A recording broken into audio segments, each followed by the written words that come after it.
இந்த நல்ல நேரத்திலே கூடி வந்திருக்கிற உங்கள் யாவரையும் ஆண்டவராகிய இயேசு கிறிஸ்துவின் நாமத்தில் அன்போடு நான் வணங்கி வாழ்த்தி வரவேற்கிறேன். இந்த நாளிலே ஒரு விசேஷமான 3 காரியங்கள் சேர்ந்து முப்பெரும் விழாவாக அன்பு போதகர் பால் நேசன் அவர்கள் நடத்தி கொண்டு வருகிறது மிகுந்த ஒரு சுவாரஸ்யமானது. கர்த்தருக்கு ஸ்தோத்திரம். இந்த திருமண நாளை ஆண்டவராகிய இயேசு கிறிஸ்துவின் நாமத்தினாலே அவர்களை நான் வாழ்த்தி ஆசீர்வதிக்கிறேன். அவங்களுக்கு ஒரு வார்த்தையை நான் சொல்லிவிட்டு திரும்ப உங்களுக்கு வருகிறேன். பின்பு அவ்விடம் விட்டு பெயர்ந்து போய் வேறொரு துறவை வெட்டினான். அதை குறித்து அவர்கள் வாக்குவாதம் பண்ணவில்லை. அப்பொழுது அவன், நாம் தேசத்தில் பலுகும்படிக்கு இப்பொழுது கர்த்தர் நமக்கு இடம் உண்டாக்கினார் என்று சொல்லி அதற்கு ரெக்கபோத் என்று பெயரிட்டார்கள். அன்பான பாஸ்டருக்கும் சகோதரிக்கும் நான் சொல்லுகிற வார்த்தை, இந்த ஆண்டிலே உங்கள் திருமண நாளில் இருந்து ஒரு ரெக்கபோத் உங்களுக்கு தொடங்குகிறது. கர்த்தருக்கு ஸ்தோத்திரம். சித்தனா ஓடி போய்விட்டது, ஏசேக்கும் ஓடி போய்விட்டது, உங்களுக்கு ரெக்கபோத் தொடங்கி இருக்கு. பின்னால் இருக்கலாம் பார்க்குறாங்க, சித்தனா என்ன? சித்தனா என்பது வாக்குவாதம், ஏசேக்கு என்பது கசப்பு. அவங்க வாழ்க்கையிலே வாக்குவாதங்களும் கசப்புகளும் போய்விட்டது, ஒரு ரெக்கபோத் தொடங்கி விட்டது. அப்படி என்றால் அவர்களுக்கு அனுக்கிரகம் செய்திருக்கிறார். அவர் நாமத்துக்கு ஸ்தோத்திரம். அடுத்தபடியாக சிறு பிள்ளைகளுக்கு ஒரு நல்ல கிறிஸ்மஸ் நேரத்திலே அவங்களுக்கு ஒரு நல்ல ஆடல் பாடல் நிகழ்ச்சிகளை நடத்தினார். கிறிஸ்மஸ் அப்படின்னு சொன்னாலே நம்ம எல்லாருக்கும் புரிஞ்சுக்கணும், அது ஒரு சந்தோஷமான நாள். என் அன்பு உறவுகளே, இந்த நாளில் இந்த கிறிஸ்மஸ்னா ஒரு சந்தோஷமான நாள். இந்த கிறிஸ்மஸ் இல்லாமல் நாம் எதையும் கணிக்கவே முடியாது. இயேசு இந்த உலகத்திலே பிறக்கிறதற்கு முன்பாகவே சொல்லப்பட்டவர். இந்த உலகத்தில் அவர் பிறப்பார், மனுஷியிலே அற்புத அடையாளங்களை செய்வார், பின்பு அவர் சிலுவையிலே அறையப்படுவார் என்று சொல்லப்பட்டிருக்கிறார். மேய்ப்பர்கள், அதாவது ஆடு மேய்க்கிற இடையர்கள், அப்படி ஆடுகள் மேய்க்கிற இடையர்களுக்கு தேவதூதன் தரிசனம் கொடுத்தான். தேவதூதன் சொன்னது, எல்லா ஜனத்துக்கும் மிகுந்த சந்தோஷத்தை உண்டாக்கும் நற்செய்தியை உங்களுக்கு அறிவிக்கிறேன். இயேசு பிறந்தது ஒரு பெரிய நற்செய்தி. ஏன்னா நானும் உங்களை மாதிரி தான் இருந்தேன். இயேசுவுக்கும் எனக்கும் வாசனையே கிடையாது. நான் பிறப்பிலே கிறிஸ்தவன் அல்ல, பாதியிலேயும் கிறிஸ்தவன் அல்ல. இயேசுநாதர் என்னை ரட்சித்தார். நான் ஒரு இந்து கம்மவார் நாயுடு குடும்பத்திலே பிறந்தவன். பெரிய பணக்கார குடும்பம், 15 ஏக்கர் நிலம், 2 பம்ப் செட்டு, அப்பா ரயில்வேல வேலை, அண்ணன் சர்வே டிபார்ட்மெண்ட்டில் சர்வேயரு. இப்படி ஒரு குடும்பத்தில் நான் பிறந்தவன். என்னுடைய 17வது வயசில் திருப்பதியில் 4 பிராந்தி கடை வச்சிருந்தேன். அவ்வளோ பயங்கரமானவன். என் கூட எப்பவும் 13 ரவுடிங்க இருந்துங்களே இருப்பாங்க, என்ன வேலைனாலும் செய்வாங்க. அந்த மாதிரி ஒரு இடத்துல இருந்தால் நான் வந்திருக்கிறேன்.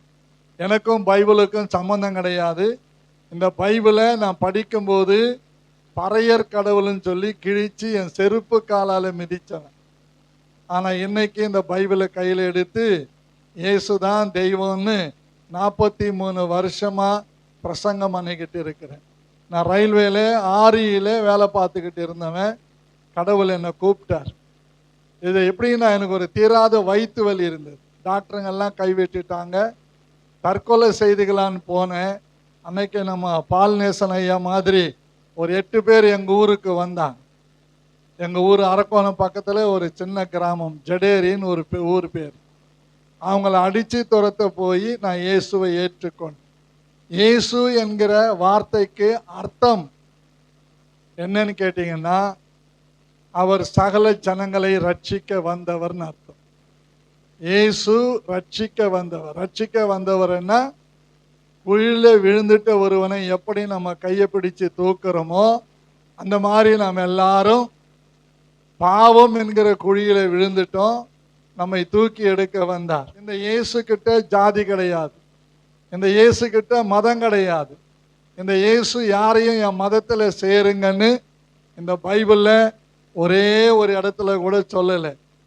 நான் ராமாயணம் படித்தவன், பாரதம் படித்தவன், பகவத்கீதை படித்தவன், உபநிடதங்கள் தெரியும், ரிக்வேதம், யசுர்வேதம், சாமவேதம், அதர்வன வேதம் எல்லாம் தெரியும். ரிக்வேதத்தில் 5 ஸ்லோகங்கள் உங்களுக்கு புரியுமா புரியாத தெரியாது, ஆனாலும் உங்களுக்கு சொல்லி கொடுக்குறேன்.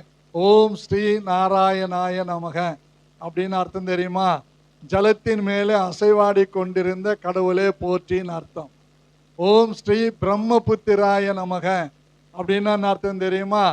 பிரம்ம அதாவது சிருஷ்டி கர்த்தாவா இருந்து இந்த பூமியிலே மனிதனாக அவதரித்தவரே போற்றின்னு அர்த்தம். ஓம் பஞ்ச காயாய நமக அப்படின்னு அர்த்தம் தெரியுமா? 5 காயங்களை ஏற்று பலியானவரேன்னு அர்த்தம். ஓம் ஸ்ரீ கன்னி சுத்தாய நமக அப்படின்னா கன்னி வயிற்றிலே பிறந்தவரே போற்றின்னு அர்த்தம். ஆகவே இயேசு கிறிஸ்து ஒரு தனிப்பட்ட மதத்தை சார்ந்தவர் அல்ல. நம்ம ஆளுங்க தான் இயேசு கிறிஸ்துவை ஒரு மதமாக்கி அதுக்கு ஒரு முத்திரையை குத்தி அதை தனியாக செப்பரேட் ஆக்கிட்டாங்க. ஏன்னா நாங்களும் அப்படி தான் எங்கள் ஊரில் நினச்சிக்கிட்டு இருந்தோம். ஆனால் இந்த இயேசு என் வாழ்க்கையில் வந்த பிறகு தான் தெரியுது. இந்த வேதத்தை 92 முறை படிச்சுட்டு இருக்கிறேன், ஆனால் இதில் ஒரு இடத்துல கூட நீங்கள் மதம் மாறுங்கன்னு சொல்லவே இல்லை. இயேசு சொன்ன ஒரே வார்த்தை மனம் திரும்புங்கன்னு சொன்னார். என்ன திரும்பணும்? என்ன திரும்பணும் தம்பி? பின்னால் இருக்கிற உறவுகள்லாம் சொல்லுங்க, மனம் திரும்பணும். நீ எங்கே இருக்கிறேன்னு முக்கியம் இல்லை, நம்ம மனசில் ஒரு மாற்றம் ஏற்படணும். இப்போ என்ன கேட்டிங்கன்னா நீங்கள் மதத்தில் இருக்கிறீங்களான்னு கேட்டால், நான் மதத்திலையும் இல்லை, மதம் பிடிச்சியும் இல்லை, நான் மனம் திரும்பி இருக்கிறேன். முடாமுடி குடிக்காரனா இருந்தேன், இயேசு என்னை மாற்றினார். கஞ்சா அடிக்கிறோம், அந்த 14 வயசுல கஞ்சாவுக்கு அடிமையானவன், என்னை இயேசு மாற்றினார். எங்கள் அப்பா பிராந்தி ஊற்றி குடிப்பேன், அவர் அப்படி திரும்பி குடிப்பார், நான் இப்படி திரும்பி குடிப்பேன். எங்கள் வீட்டில் புளியந்தோக்கு அரைச்சி வச்சுருப்போம், அதை கையில் வச்சுருப்பேன். அவர் கொஞ்சம் நக்கிக்குவார், நான் கொஞ்சம் நக்கிக்குவேன். எப்போ இயேசு உள்ளே வந்தாரோ, இயேசுவை ஏற்றுக்கிட்டனா, அப்போ பங்காளிங்கெல்லாம் சேர்ந்து என்னை அடித்து வீட்டை விட்டு துரத்திட்டாங்க. ஆந்திராவில் 10 வருஷம் இருந்தேன், அரக்கோணத்தில் 7 வருஷம் இருந்தேன். இங்கே 2001 இங்கே வந்தேன். கர்த்தருக்கு ஸ்தோத்திரம். நல்லா கவனிக்கணும், கிறிஸ்தவம் என்பது ஒரு மதம் இல்லை, இது ஒரு மார்க்கம். Religion, that is one of the reason of the way to heaven. பரலோகத்துக்கு கிறிஸ்து வழி. கர்த்தருக்கு ஸ்தோத்திரம். இன்னும் ஒரு 4 பாயிண்ட் நான் உங்களுக்கு சொல்லிடுறேன். நீங்கள் படுத்துக்கிட்டு இன்னைக்கு யோசிங்க. மேலுக்கு மூச்சு இழுத்தீங்கன்னா ஏன்னு ஒரு சவுண்டு உள்ளே போகும், வெளியே விட்டீங்கன்னா சூன்னு ஒரு சவுண்டு வெளியே வரும். ரெண்டும் சேர்த்து சொல்லுங்க. பின்னால் உட்கார்ந்து இருக்கிறவங்க, என்ன சவுண்டு அது? மேலே ஏனுது, வெளியே சூன்னு வருது. சேர்த்து சொல்லுங்க, இயேசு. உங்க மூச்சுக்கு கடவுள் யாரு? இயேசு. 2வது ஆதாரம் என்னன்னு கேட்டா, ஆண்டவர் மனுஷனை படைத்து விலாவிலிருந்து விலாவை எடுத்து ஸ்திரீயை உண்டாக்கினார். ஆண்களுக்கு இந்த பக்கமும் இந்த பக்கமும் விலா கரெக்டாக இருக்கும், பெண்களுக்கு கரெக்டாக இருக்கும். ஆண்களுக்கு விலா எலும்பு ஒன்று கம்மியாக இருக்கும். அந்த விலா எலும்பு தான் உங்கள் மனைவி.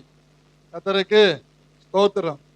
3வது என்னன்னு கேட்டால், மனுஷ ஜாதியாக இருக்கிற சகல ஜனங்களையும் ஒரே ரத்தத்திலே படைத்தார். இப்போ நான் கமுவார் நாயுடுன்னு சொன்னேன். நான் திருத்தணி பகுதியில் ஒரு கிராமம், தும்பிகுலுன்னு ஒரு கிராமம். அந்த கிராமத்தில் ஒரு அம்மா, அவங்க உலக பிரகாரமான ஜாதி அருந்ததியர். அந்த அருந்ததியர்ல அந்த அம்மாவுக்கு கஷ்டம் வந்துச்சு. டாக்டருங்க காப்பாற்ற முடியாதுன்னு சொல்லிட்டாங்க. அவங்கள கொண்டு போய் ஜிஹெச்ல சேர்த்தேன். மறுபடியும் பார்க்க போனப்போ ரத்தம் கொடுக்கணும்னாங்க. எந்த A1 பாசிட்டிவ், அந்த அம்மாவதும் A1 பாசிட்டிவ். கமார் நாயுடு ரத்தமும் A1 பாசிட்டிவ். செக்கிலியா பிறந்து உலகத்தில் சொல்லப்படுறவங்களுடைய ரத்தமும் A1 பாசிட்டிவ்.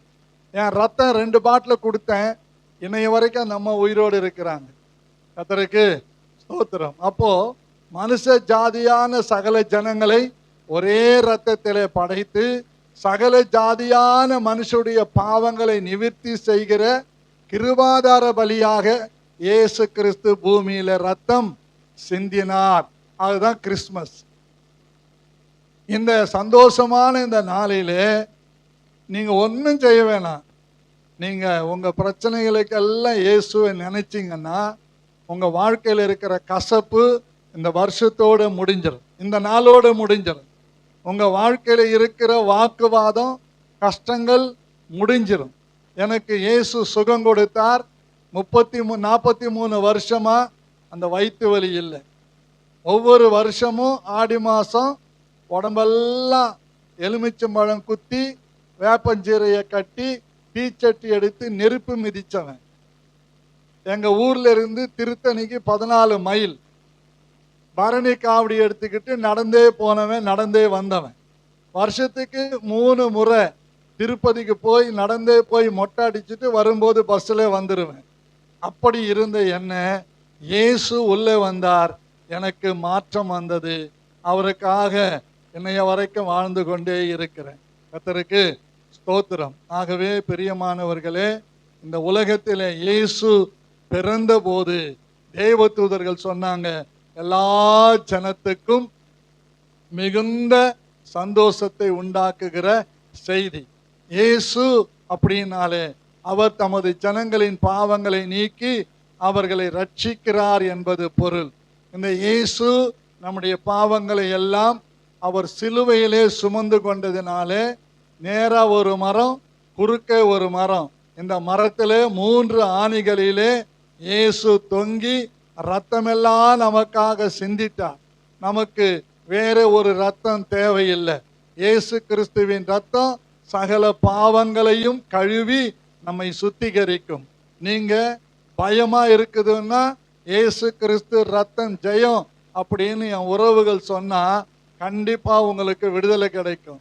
ஒருவேளை மனம் ரொம்ப கஷ்டமா இருக்குது, நீங்க இருக்கிற இடத்திலேயே முழங்கால நின்று, கடவுளே இயேசுவே எனக்கு இவ்வளோ பெரிய கஷ்டத்தில் சிக்கிக்கிட்டு இருக்கிறேன், எனக்கு விடுதலை தாங்க அப்படின்னீங்கன்னா அவர் உங்க பக்கத்தில் வந்து உங்க சத்தத்தை கேட்டு உங்களுக்கு விடுதலையை கண்டிப்பா தருவார். கர்த்தருக்கு மகிமை உண்டாவதாக. தொடர்ந்து ஆண்டவர் எப்படி பாஸ்டருக்கு ஒரு ரெக்கபோத்து இன்னைக்கு தொடங்கி இருக்கிறாரோ, உங்களுக்கும் இந்த நாள்ல இருந்து ஒரு ரெக்கபோத்து உங்க வாழ்க்கையில தொடங்குகிறது. நீங்கள் பழுகுவீங்க, பெருகுவீங்க, ஆசீர்வாதமா இருப்பீங்க. உங்க பொண்டாட்டி புள்ளக்குட்டிங்க உங்க குடும்பத்தில் இருக்கிற எல்லாத்தையும் கடவுள் ஆசீர்வதிப்பார். எவ்வளோ பெரிய கடன் பட்டவர்களா இருந்தாலும் அந்த கடன் பிரச்சனையிலிருந்தும் நமக்கு விடுதலை கொடுக்க இயேசு உண்மை உள்ளவராய் இருக்கிறார். ஆகவே இந்த இடத்துல அன்பானவர்களே, ஐயா பால்நேசன் ஐயா அவனுடைய உபதேசத்தை கேட்டு நீங்க எல்லாரும் ஆசீர்வதிக்கப்படணும். அதுதான் எங்களுடைய வாஞ்சை. நீங்க மதம் மாற வேணாம். நீங்க இருக்கிற இடத்துல இயேசுவை நம்புங்க. உங்க பிரச்சனையை அவர்கிட்ட சொல்லுங்க. அவர் உங்களுக்கு பக்கத்துல வந்து உங்க பேச்சை கேட்பார். ஏன்னா அவர் கேட்கிற தெய்வம். எப்படி நம்ம கூட பிள்ளைங்க கேட்கறத கொடுக்க மாட்டோம், ஆனா ஏசப்பா அப்படி இல்லை, நம்ம கேட்கறதெல்லாம் கொடுப்பான். கர்த்தருக்கு ஸ்தோத்திரம். அப்படி கொடுக்கிற தெய்வம் தான் இந்த தெய்வம். ஒன்றும் இல்லை, துண்டு உதிரி தோல் மேலே போட்டுக்கிட்டு இந்த மறைமல் நகருக்கு வந்தேன். ஆண்டவர் 2010 ஒரு வீட்டை கொடுத்தார். அந்த வீட்டை வச்சு இப்போ ஒரு இடத்த கொடுத்திருக்கிறார். அவர் ஆசீர்வதிக்கிற கடவுள், அவர் நம்மை அழிக்கிற கடவுள் அல்ல. அவர் நம்மை ஆசீர்வதிப்பார். அவர் மேலே நீங்க நம்பிக்கை வையுங்க. நீங்க எங்க போறீங்களோ போங்க. ஆனா உங்க கஷ்டம் வரும்போது, நெருக்கம் வரும்போது வியாதி வரும்போது நீங்க இருக்கிற இடத்துல உட்கார்ந்து உங்க மனதார, இயேசு சாமி எனக்கு இந்த பிரச்சனை இருக்குது, எனக்கு விடுதலை தாங்க நீங்க கேளுங்க, அவர் விடுதலை தருவார். கர்த்தருக்கு ஸ்தோத்திரம். இங்க மல்லிகாக்கா வந்திருக்கிறாங்க, அவங்களுக்கு தெரியும் எவ்வளோ பேர் என்கிட்ட வந்து ஜெபம் பண்ணிக்கிட்டு போறாங்கன்னு. கர்த்தருக்கு ஸ்தோத்திரம். மல்லிகாக்காவுக்கு நல்லா தெரியும், ஏன்னா அங்க ஆண்டவர் எனக்கு ஒரு அக்காவா அவங்கள கொடுத்திருக்கிறார். கர்த்தருக்கு ஸ்தோத்திரம். அல்லேலூயா. ஆமா. நான் மல்லிகாக்கா, ஜெயமாக்கா, அவங்க ஒரு கஷ்டம் வந்தாலும் வருவாங்க, ஜெபம் பண்ணுவேன். எப்போவாது அவங்கள பார்த்து எங்கள் மதத்துக்கு வந்துடும் கூப்பிட்டுக்கிறேன்னு கேளுங்க. கூப்பிட்டுக்கிறேன் ஜெயக்கா? கூப்பிட்டதில்லை. ஏன்னா நாங்கள் மதம் மாத்துறவங்க இல்லை, நாங்கள் திருடுறவங்க இல்லை, நாங்கள் எல்லாரும் நல்லா இருக்கணும்னு உங்களுக்காக தினமும் மண்டியிட்டு ஏசப்பா கையில் ஜெபிக்கிறவங்க. அப்படிதான் பால்நேசன் பாஸ்டரும் உங்களுக்காக பிரார்த்தனை செய்வார். ஜெபம்னா என்ன? பிரார்த்தனை செய்வார், வேண்டிக் கொள்ளுவார். இதுல மதம் இல்லை, ஒன்றும் இல்லை. கர்த்தருக்கு ஸ்தோத்திரம். இங்க ஒன்றும் இருக்காது, இங்க வசனம் தான் இருக்கும். ஏன்னா கடவுள் வந்து வார்த்தையா இருக்கிறார். அந்த வார்த்தை நம்ம உள்வாங்கிட்டா நம்ம வாழ்க்கையில் என்ன ஆயிடும்? பெரிய காரியங்கள் நடக்கும். ஆண்டவர் அதிசயங்களை செய்கிறார். ஆண்டவர் உங்களை ஆசீர்வதிப்பார். எப்படி எங்கள் ஐயாவுக்கும் பாஸ்டம்மாவுக்கும் ஒரு ரெக்கபோத் இன்னைக்கு தொடங்கி இருக்குதோ, அதுபோல இந்த இடத்துல வந்திருக்கிற உங்க எல்லாருக்கும் ஒரு ரெக்கபோத் தொடங்கிடுச்சு. வாக்குவாதம் உங்க வாழ்க்கையில முடிஞ்சிடுச்சு, கசப்பு உங்க வாழ்க்கையில முடிஞ்சிடுச்சு. கடவுள் இன்னையிலிருந்து உங்களுக்கு ஒரு பெரிய ஆசீர்வாதத்தை தரப்போகிறார். நீங்கள் உங்கள் குடும்பம் பலுகி பெருகுவீங்க, ஆசீர்வாதமா இருப்பீங்க. ஒன்னே ஒன்று நீங்க செய்யணும். என்ன செய்யணும்னா, எப்படி மற்ற தெய்வங்களை கூப்பிடுறீங்களோ அதே மாதிரி இயேசுவை ஸ்பெஷலா நீங்க கூப்பிடுங்க, அவர் ஸ்பெஷலா வருவார். எத்தனையோ டாக்டர்களை பார்க்குறோம், ஆனா சில வியாதிகளுக்கு என்ன பண்றோம்? ஒரு ஸ்பெஷல் டாக்டர் கிட்ட போறோம். அந்த மாதிரி இயேசு வந்து ஒரு ஸ்பெஷல் டாக்டர், ஒரு மருத்துவர். அவரை கூப்பிட்டீங்கன்னா போதும், அவர் உங்களுக்கு அருகே வந்து உங்களை ஆசீர்வதிப்பார். ஆகவே உங்கள் வாழ்க்கையில கசப்புகள் முடிஞ்சது, சோதனைகள் முடிந்தது, வாக்குவாதங்கள் முடிந்தது. நீங்க இன்னையிலிருந்து ஆசீர்வதிக்கப்படுவீங்க. தொடர்ந்து நீங்க இந்த ஜபத்துல பங்கு கொண்டு பாருங்க. உங்க வாழ்க்கையில பாலும் தேனும் ஓடும். இதை நான் பொய் சொல்லல, என்ன ஆசீர்வதிச்சிருக்கிறார், நான் ஆசீர்வதிச்சிருக்கிறேன். கரும்பு சாப்பிட்டு இருக்கிறேன், இனிப்பு இருக்குதுன்னு நான் சொல்றேன். நீங்களும் இந்த கரும்பை, இயேசு என்கிற கரும்பை சாப்பிடுங்க. இனிப்பா இருக்கும், இன்பமா இருக்கும், ஆசீர்வாதமா இருக்கும். ஆண்டவர் உங்களை ஆசீர்வதிப்பார். உங்களுக்காக நான் ஒரு பிரார்த்தனை செய்யறேன். நீங்க இருக்கிற இடத்துல கண்ணை மூடி நான் சொல்றத அப்படியே நீங்க சொல்லுங்க. உங்களை ஆண்டவர் ஆசீர்வதிப்பார். இருக்கிற இடத்துல அப்படியே கண்ணை மூடுங்க. நான் சொல்றதை நீங்க அப்படியே சொல்லுங்க. இப்ப சொல்லுங்க. நல்ல இயேசு சுவாமி, இந்த மாலை நேரத்திலே, நீங்க பிறந்த இந்த மாதத்திலே உங்க சமூகத்தில் வந்திருக்கிறோம்.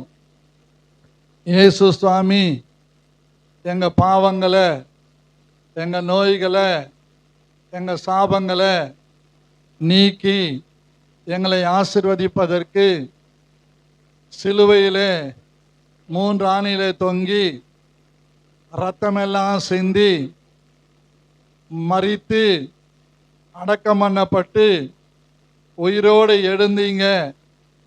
அதை நாங்கள் நம்புகிறோம். இயேசுவே, எங்கள் பாவங்களை மன்னித்து எங்கள் இருதயத்தில் வாங்க. எங்களுடைய உடலை, எங்கள் ஆத்துமாவை, எங்கள் இருதயத்தை உங்கள் கையில் கொடுக்கிறோம். இயேசுவே, எங்களை ஆசீர்வதிங்க, எங்கள் குடும்பத்தை ஆசீர்வதிங்க, எங்களை பரிசுத்தப்படுத்துங்க. உம்முடைய பிள்ளையாக வாழ எங்களுக்கு கிருபை தாங்க. இயேசு கிறிஸ்துவின் நாமத்தில் ஆமேன். கர்த்தர் உங்களை ஆசீர்வதிப்பார்.